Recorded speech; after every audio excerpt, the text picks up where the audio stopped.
मेरे प्रिय आत्मन, सहज योग में आज संत नामदेव के पद सवै घट राम बोले पर चर्चा करेंगे।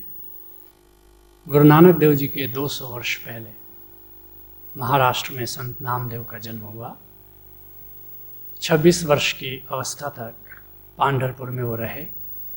बाद में पंजाब में गुरदासपुर जिले के घुमान में आ गए, जहाँ वे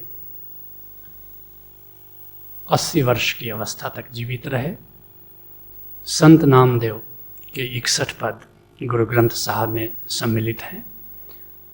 उसी में से एक पद पर आज हम चर्चा करेंगे। सवै घट राम बोले। कहते हैं संत नामदेव कि सबके भीतर वही एक ओंकार गूंज रहा है। राम बिना को बोले रहे। वैसे भी अगर राम भीतर न बैठा हो, ओंकार की गूंज भीतर न हो, तो फिर भला कोई बोल सकता है? ना तो हम बोलते हैं, ना तो तुम बोलते हो। एक माटी का पुतला बनाकर उसमें खुद ही खुदा बोलता है। ऐसे अगर किसी से बात करो कि इसके भीतर से पता नहीं कब राम बोले। ओशो बड़ी प्यारी बात कहते हैं, कृष्ण मेरी दृष्टि में, कृष्ण पर बोलते हुए, ऐसा सौभाग्यशाली कोई कृष्ण भी नहीं है कि 24 घंटे उसमें से कृष्णत्व बोले, और ऐसा दुर्भाग्यशाली कोई भी व्यक्ति नहीं है जिसके भीतर 24 घंटे में क्षण भर के लिए कोई कृष्ण ना बोले। इसलिए किसी से बातें करो तो ऐसे सम्मान से बातें करो, ऐसे प्रेम से बातें करो, ऐसे ध्यान से बातें करो, पता नहीं इस व्यक्ति के भीतर कब राम बोले। सबके भीतर तो वही राम ही तो बोल रहा है। जिस दिन ये बोलना बंद कर देता है राम, उस दिन सब उससे दूर भाग जाते हैं, चिता पर ले जाकर जला देते हैं या कहीं ले जाके दफना देते हैं। बोलता था नार में और नूर में, वही राम बोलता था। बोलता था नार में और नूर में, था अनलहक बोलता मंसूर में। बोलते को बोलते की चाह है, बोलते में पूछो तो अल्लाह है। बोलता अगर जिस्म से जाता रहा, बोलते को बोल क्या नाता रहा। सारे नाते, सारे रिश्ते, सारा प्रेम तो जो भीतर राम बोल रहा है उसके कारण ही है। संत नामदेव कहते हैं, एकल माटी कुंजर चींटी, भाजन है बहु नाना रे। वही पंच तत्व है, वही पृथ्वी, वही अगन, वही वायु, वही जल, वही आकाश। इसी पंच तत्व से सबकी काया का निर्माण होता है। कबीर साहब कहते हैं ना, माटी एक अनेक भांत करी साजी साजन हारे। वह जो कुम्हार है उसी एक माटी से नाना प्रकार के स्थावर जंगम, कहते हैं स्थावर जंगम कीट पतंगम, घट घट राम समाना रे। स्थावर हैं, वृक्ष हैं, जंगम हैं, चल फिर सकते हैं, पशु हैं, मनुष्य हैं, कीड़े हैं, पतंगे हैं। सच कहो तो सबके भीतर एक ही राम बोलता है और सब एक ही पंच तत्व से सबका निर्माण हुआ है। भेद बाहरी बाहरी है, भीतर कहाँ भेद है? दियों का भेद है, रोशनी का कोई भेद नहीं है। और ऐसा भाव आ जाए कि सबके भीतर वही है, वही राम है जो मेरे भीतर है, तो सबसे तुम्हें एक प्रेम पैदा हो जाता है, एक संवेदना पैदा हो जाती है। इसलिए भगवान महावीर जिस अहिंसा की बात कर रहे हैं वह प्रेम की छाया है। जब तक प्रेम नहीं है तब तक अहिंसा नहीं है। कहते हैं ना, अहिंसा परमो धर्म।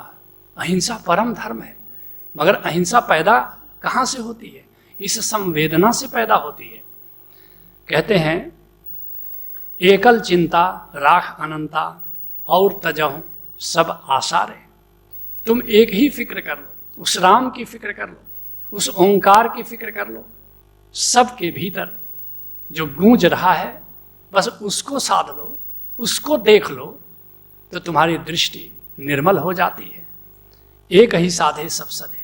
उस एक राम को अपने भीतर और सबके भीतर गूंजते हुए अनुभव कर लो, उसके बाद तुम्हारी दृष्टि दिव्य हो जाती है, एक सामान्य दृष्टि नहीं रह जाती।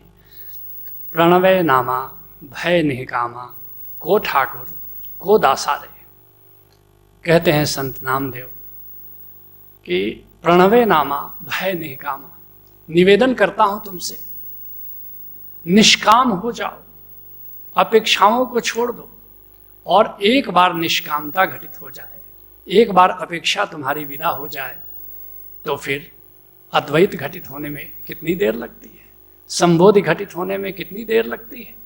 अष्टावक्र से जनक पूछते हैं, कथम ज्ञानम, गुरुदेव ज्ञान कैसे हो, कथम मुक्तिम, मुक्ति कैसे हो, वैराग्यम किम भविष्यति, वैराग्य कैसे हो, ज्ञान का मुक्ति का मुझको उपदेश दें, कैसे वैराग्य हो हे प्रभु यह कहें।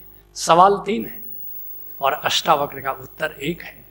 कहते हैं, हे जनक, कामना जैसी व्याधि नहीं और निष्कामना सी समाधि नहीं। रोग तो एक ही है, कामना, और दवा एक ही है, निष्कामना। निष्कामना जैसी समाधि नहीं है। सारी खोज निष्काम होने की है, और कामना की जड़ को देख लो तो निष्कामता घटित हो जाती है। कामना क्यों है? क्योंकि तुम्हारे भीतर एक कथा चल रही है, अनुकूल हुआ तो अच्छा हुआ, प्रतिकूल हुआ तो बुरा हुआ। तुमको यह भी पता नहीं क्या अनुकूल है और क्या प्रतिकूल है। थोड़ी दूर तक तुम्हारी दृष्टि जाती है और कथा गणना शुरू कर देते हो कि ऐसा होता तो शायद ज़्यादा अच्छा होता। ओशो ने एक बड़ी प्यारी कहानी कही है। एक फ़कीर था, उसके पास एक घोड़ा था, एक बहुत ही प्यारा घोड़ा था। एक सेनापति आया उस राज्य का, उसने कहा ये घोड़ा मुझे दे दो। फ़कीर ने कहा कि घोड़ा मेरे बेटे जैसा है, इसको कैसे दे दूं तुम्हें। उसने कहा 10,000 स्वर्ण अशर्फियाँ दूंगा। फ़कीर ने कहा कि नहीं, ये घोड़ा पुत्रवत है, मैं बेच नहीं सकता। सेनापति चला गया। थोड़े दिनों के बाद घोड़ा जंगल चरने गया, लौट कर आया नहीं। 2-4 दिन बीत गए, गांव वाले जमा हुए।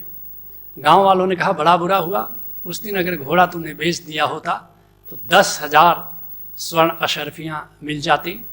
फ़कीर ने कहा कि बस इतना ही कहो कि घोड़ा लौट कर ना आया, ये तो मत कहो कि बुरा हुआ।